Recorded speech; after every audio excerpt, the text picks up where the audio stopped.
Hello everyone, Jonathan here. Boy, it has been quite some time since I made a video.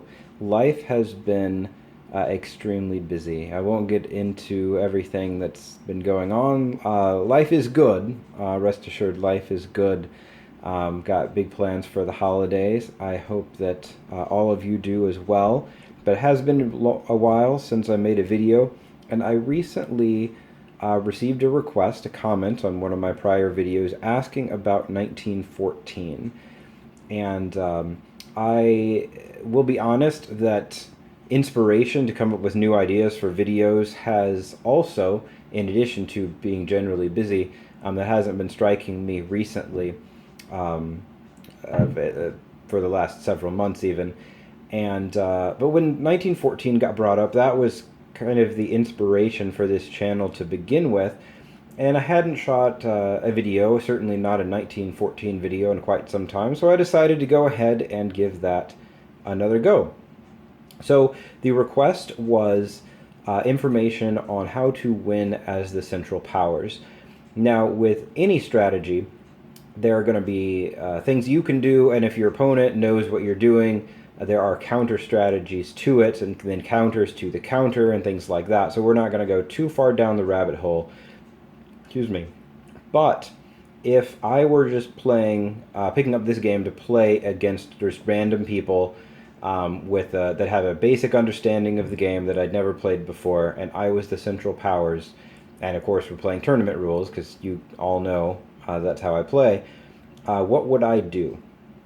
So I would probably not go with a more unorthodox strategy, like going after trying to take out England, doing a World War One sea lion, though I've made a video on that.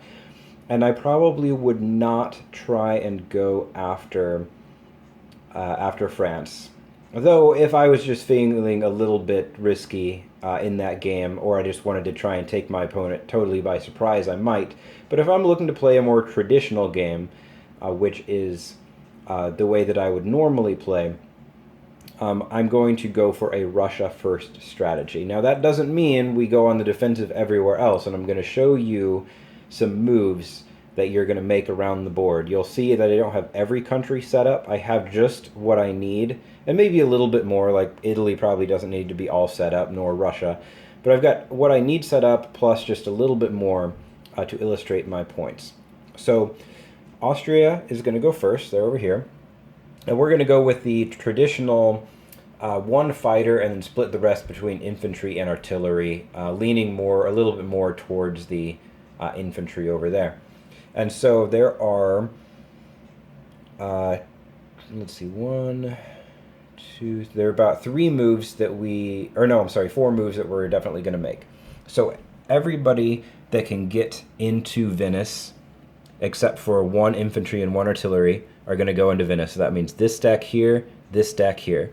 Now 1 infantry and 1 artillery are going to hop on this transport, come over, get a coastal bombardment, try and take Tuscany. That's what Austria is going to start to do over there. So that's 2 of those 4 moves. Over here, it's going to use its army in Budapest. It's going to send enough that it should be able to take out Serbia. Now I say should be because we're thinking about statistics. So there are 4 units. If you send an infantry and an artillery, those are going to roll at 3. Both roll at 3, which means you'd have 6 total. You should be able to hit 1 unit. We want to send definitely enough to take out the 4 units Serbia is going to get automatically, and a little bit of a buffer. I usually will send enough to clear out 5 units, plus maybe like an extra infantry or something like that. We don't want to overwhelm this. We need units elsewhere, but we do want to send enough that unless the roll just goes totally against us, we should be able to take out Serbia on our turn. We will send a couple units from either Bohemia or Vienna down here, just to prevent if France lands in Albania, causing it to join Italy, and that way Italy can't march up here for free. So we're just going to put a couple guys there. That's all we need, just like a couple infantry. We don't need any artillery there. And the rest of our guys, we are going to concentrate up here in Galicia, however you want to pronounce it. And the reason for this is we're going to team up with Russia. We're going to team up with Germany against Russia. Russia's two most strategic territories on the front are Poland and Ukraine. And so we're in a position here where we can hit both. Now, we'll put our units down. Russia's going to do whatever Russia wants to do. Now it's Germany's turn. Well, Germany is going to have these fleets here converge on this British fleet. We don't want this battleship, these destroyers, this transport being able to cause us trouble.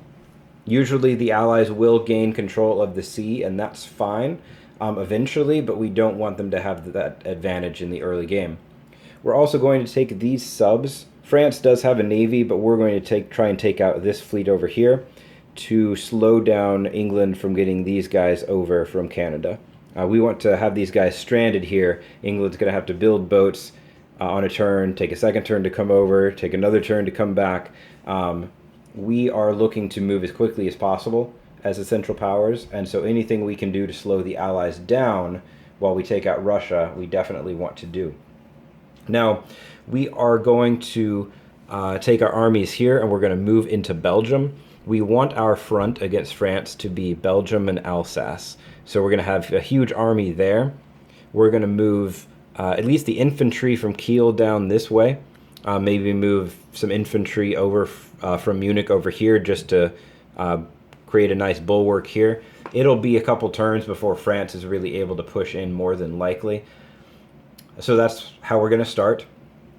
We might maybe send just a couple artillery just to threaten them a little bit, but this is not our focus over here. Russia is our focus, so we're going to want to send what's left over in Munich and Hanover, and we want to move them over here to join Austria's force. We can do that with our double move.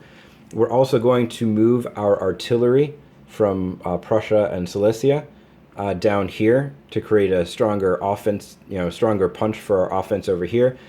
We're going to, depending on what Russia does, we might leave a token infantry up here, or move, over here, or move a bunch of infantry down here.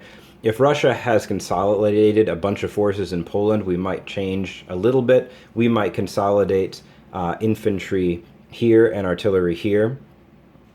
Or something like that. So if Russia moves up here, we can hit them with infantry, artillery. Austria can double move up, and on its turn, we also have our guys from Berlin that we can move over if we need to. So if Russia does that. If Russia does not, let's say it consolidates in Ukraine, or it tries to split its forces, then we can consolidate we can move a little bit more down this way. Now, the other countries are going to take their turn. Quick note on the Ottomans. The Ottomans' job really in the early game, because they face so much pressure, this force from Egypt definitively outnumbers the Ottoman force in Transjordan. England also has transport over here and a transport over here. If the Allies are going with Ottoman first strategy, there's French Navy that can come in and cause trouble. That's probably what I would do if I'm the Allies. But this isn't an Ally video, and I don't want to get off topic. So the Ottomans, their job really is to take Bulgaria, get that free production on those free troops, and then just hold on. Just hold on for a couple turns. If there's the door is open for Sevastopol, they can send like 1 or 2 units up there, but they're going to need almost pretty much all of their units down here. Now, if the Allies completely ignore them, that does give them some freedom, some breathing room to come and join the attack, maybe speed that up a little bit, but it is unlikely that that'll happen. So, speaking a little bit more about this, so if Russia has split its forces in two, between Germany and Austria, you can easily, that's what you want to see if you're the Central Powers, because that means both of your forces can gang up on one territory and just wipe it out. Wipe out, Austria goes, Russia tries to go, do something, and then Germany just follows up and wipes out whatever's left over. Obviously, the actual game is never quite as simple, but that's basically the idea. It's a 1-2 punch Austria and Germany. And if Russia splits its forces, you should be able to roll those up pretty quickly all the way to Moscow. Now, your ultimate goal is knocking Russia out of the war. It can be helpful to take out the Russian army, but keep an eye on all of Russia's production, because you if Russia loses its army but it survives another turn, that's another turn for America to get in the war. That's another turn for France and England to build up over here. Another turn for France and England to maybe drop, use their navy and come over here, or to take out the Ottomans down here, or start moving up this way. So you really want to move as quickly as possible. I'd go with a Russia first strategy, consolidating the forces like I mentioned along here. Always keeping an eye on your goal of knocking Russia out of the war. Taking Moscow is a good way of doing that, because it's worth 6 IPCs. You can knock them into political or economic collapse pretty quickly that way. Though if you're forcing your way up, you're probably pretty close to that point anyway. But you just want to do a 1-2 punch and knock the Russians out as quickly as possible, and hope that you did it fast enough that you can now turn around and deal with the combined strength of the Allies. Maybe come down here and take out Italy. If the Ottomans are still alive when you take out Russia, you're probably in pretty good shape. So that is how I would play as the Central Powers to try and win. It's a Eastern-focused strategy. There were some generals during World War II that believed the war would be won in the East, and some that believed the war would be won in the West. As far as this board game goes, I'm firmly in the East camp, unless I'm trying to do just some off-the-wall strategy and keep my opponents, catch my opponents off guard, which I have been known to do from time to time, and sometimes it works and sometimes it doesn't. One thing that I will add, kind of as a side note, is Austria. I know some people like to go after Romania on turn 1. I do not favor that, because I feel it basically unlocks these forces for Russia, and now Russia can use them on its turn. If Austria doesn't go into Romania, Russia doesn't get those units. It can't, well, it gets them, but at the end of its first turn. It has to wait till its second turn to use them. It can't use them on its first turn. And also, if Austria attacks Romania and doesn't take it over, it's now contested, and Russia can double move forces into there if it so chooses. So it gives Russia additional flexibility with its forces back here. And units defend better than they attack, which means Austria is likely to take a little bit more in terms of casualties. The idea is that on turn 2, with Serbia wrapped up, that gives Austria some forces. It can come in here, it can split whatever it needs, a small force from up here, and come down here and deal with that. Maybe the Ottomans can come up too and help, just depending on the situation.